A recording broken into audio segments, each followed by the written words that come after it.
আসসালামু আলাইকুম রহমতুল্লাহি ওয়া বারাকাতুহু। আশা করি আপনারা সকলেই ভালো আছেন। আহ, আলহামদুলিল্লাহ আমিও ভালো আছি। আজকে 5ই আগস্ট, আজকের এই ভয়াবহ দিনে বাংলাদেশে বেশ কিছু ঘটনা ঘটে গিয়েছিল গত বছর।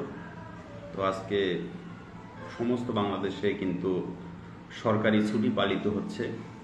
আহ, জানি না বাংলাদেশের মানুষ কেমন কাটালো একটি বৎসর এবং কতটা সুখ শান্তি এবং স্বাচ্ছন্দ্যের মধ্য দিয়ে তাদের সময়গুলো অতিবাহিত হয়েছে, এটা মহান রব্বুল আলামিনই ভালো জানেন।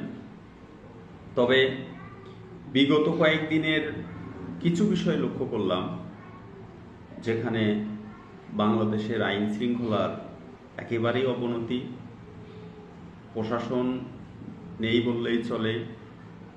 বিভিন্ন জায়গায় সেনাবাহিনীর যে তৎপরতা ছিল সেটাও অনেক কমে গিয়েছে এবং বিশেষ করে শাহবাগ, ঢাকাসহ সমস্ত জায়গায় সাধারণ মানুষের যে একটা ভোগান্তি, এটা মানুষ কিন্তু হাড়ে হাড়ে টের পেয়েছে।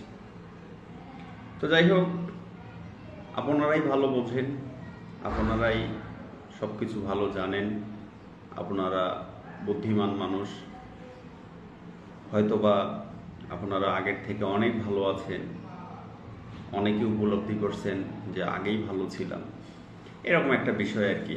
এটা আসলে যার যার যেমন মনে হয় তেমনই একটা বিষয়। তবে সবসময়ের জন্য ভালো থাকবেন, নিরাপদ থাকবেন, নিজের পরিবারের প্রতি খেয়াল রাখবেন। ধন্যবাদ সকলকে।